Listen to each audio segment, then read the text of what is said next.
Hi everyone, welcome back to my channel. আজ আমি আপনাদের জন্য ঝটপট তৈরি করে নেওয়া একটা বাঁধাকপি রেসিপি নিয়ে এসেছি। এই বাঁধাকপি আমি প্রেসার কুকারে তৈরি করব। খুবই ঝটপট তৈরি হয়ে যায় এবং খেতে দুর্দান্ত লাগে। তো চলুন বন্ধুরা, দেখে নেওয়া যাক আজকের এই বাঁধাকপির রেসিপিটি। বাঁধাকপির রেসিপিটি তৈরি করার জন্য এখানে আমি বাঁধাকপিগুলোকে কেটে নিয়েছি। এভাবে বড় বড় টুকরো করে কেটে নিয়েছি, কারণ প্রেসার কুকারে বানাবো। ছোট ছোট টুকরো করে কাটলে প্রেসার কুকারে কিন্তু একদম বেশি মিশে যাবে, এর জন্য বড় বড় টুকরো করে কেটেছি।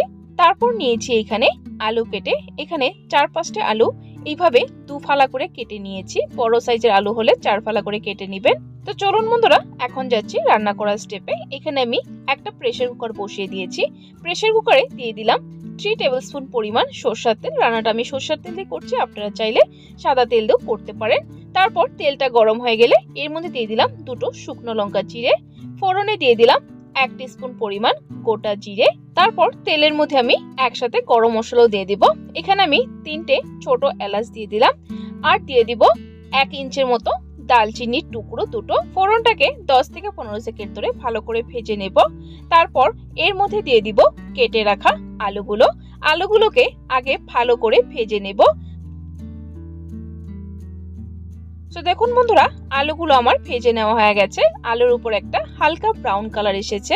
এখন এর মধ্যে দিয়ে দিব 1 টিস্পুন পরিমাণ আদা থেতো করে, আর দিয়ে দিব 4-5টে কাঁচা লঙ্কা। ঝালটা কিন্তু আপনাদের স্বাদ অনুযায়ী দেবেন। আদা কাঁচা লঙ্কাটাকে দিয়ে একটু সময় ভেজে নেব।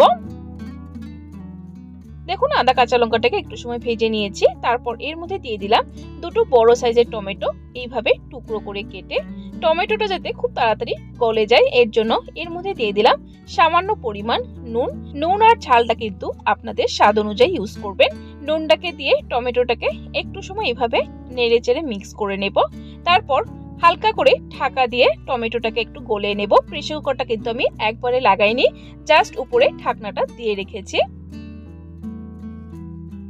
ঠিক 2 মিনিট পর আমি ঢাকনাটা তুলে দিয়ে টমেটোগুলোকে দেখে নিচ্ছি। দেখুন, মনে হচ্ছে টমেটোগুলো সুন্দরভাবে গলে গেছে, তবে একবারে কিন্তু গলানোর প্রয়োজন নেই, হালকা একটু গলে গেলেই হবে, কারণ পরে আমরা প্রেসার কুকারের ঢাকনাটা ভালো করে লাগিয়ে সিটি আনাতে হবে।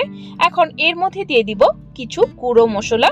এখানে আমি আগে দিয়ে দিলাম 1 টিস্পুন পরিমাণ হলুদ গুঁড়ো, দিয়ে দিলাম 1 টিস্পুন পরিমাণ জিরে গুঁড়ো, তারপর দিয়ে দিলাম 1 টিস্পুন পরিমাণ লঙ্কা গুঁড়ো, আর দিয়ে দিলাম 1 টিস্পুন পরিমাণ ধনে গুঁড়ো। তারপর মশলার মধ্যে একটু জল দিয়ে মশলাটাকে ভালো করে কষাবো। অবশ্যই জল দিয়ে কষাবে, নইলে কিন্তু মশলাটা পুড়ে যেতে পারে।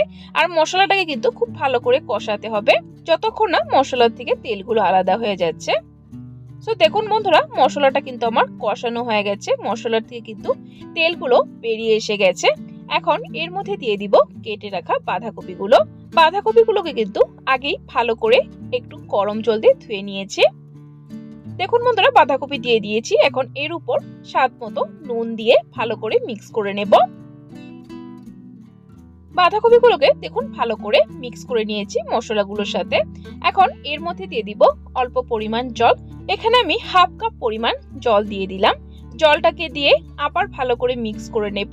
তারপর প্রেসার কুকারে ঢাকনাটা লাগিয়ে দেব। দেখুন, প্রেসার কুকারে ঢাকনাটা লাগিয়ে দিয়েছি। এখন একটা সিটি আনিয়ে তারপর গ্যাসের ফ্লেমটা বন্ধ করে নিজের দিকে ঠান্ডা হতে দেব। সো দেখুন বন্ধুরা, একটা সিটি আনার পর গ্যাসের ফ্লেমটা বন্ধ করে নিজের থেকে ঠান্ডা করে নিয়েছি। এখন খুলে দেখিয়ে দিচ্ছি। দেখুন, বাঁধাকপিগুলো কিন্তু খুব সুন্দরভাবে নরম হয়ে গেছে। বাঁধাকপি থেকে কিন্তু অনেকটাই জল বেরিয়েছে। এখন আমি গ্যাসের ফ্লেমটা আবার জ্বালিয়ে দেব। দেখুন, গ্যাসের ফ্লেমটা জ্বালিয়ে দিয়েছি। এখন ভালো করে আবার একটু সময় রান্না করে জলটাকে একটু শুকিয়ে নিতে হবে। এখন এর মধ্যে দিয়ে দিলাম 1/2 টিস্পুন পরিমাণ চিনি। নিরামিষ রান্নাতে একটু চিনি দিলে খেতে ভালো লাগে, যদি অপছন্দ করেন তাহলে স্কিপ করতে পারেন। চিনিটাকে দিয়ে ভালো করে মিক্স করে নেব। তারপর এর মধ্যে দিয়ে দিলাম অল্প পরিমাণ বাদাম ভেজে। বাদামটা কিন্তু অপশনাল, আমার কাছে কড়াইশুঁটি বা মটরশুঁটি নেই। আপনাদের কাছে কড়াইশুঁটি বা মটরশুঁটি যদি থাকে ফ্রেশটা, তাহলে এটা দিতে পারেন।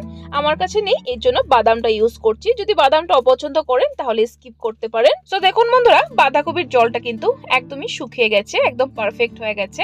এখন গ্যাসের ফ্লেমটা বন্ধ করে দেব। আর 1 টিস্পুন পরিমাণ ঘি দিয়ে দিলাম। ঘিতে খুব সুন্দর একটা গন্ধ আসে। তারপর নুনটা কিন্তু আপনারা একটু চেক করে নেবেন। আমি নুনটাকে একটু চেক করে নিয়েছি, একদম পারফেক্ট আছে। আপনাদের যদি প্রয়োজন হয় নুনটা একটু দিয়ে দিবেন। দেখুন বাঁধাকপি তরকারিটা আমার তৈরি হয়ে গেছে। এখন একটা আলাদা পাত্রে বাঁধাকপিটাকে সার্ভ করে নেব। এই বাঁধাকপির তরকারি কিন্তু ভাত, রুটি, পরোটা, লুচি সবকিছুর সাথে খেতে অসাধারণ লাগে। অবশ্যই একবার ট্রাই করে দেখতে পারেন। ট্রাই করার পর কেমন লেগেছে কমেন্ট বক্সে অবশ্যই জানাবেন। আর যদি রেসিপিটি আপনাদের কাছে ভালো লেগে থাকে তাহলে একটা লাইক দিতে ভুলবেন না। আর আমার চ্যানেলে নতুন হয়ে থাকলে চ্যানেলটাকে সাবস্ক্রাইব করার জন্য অনুরোধ রইল।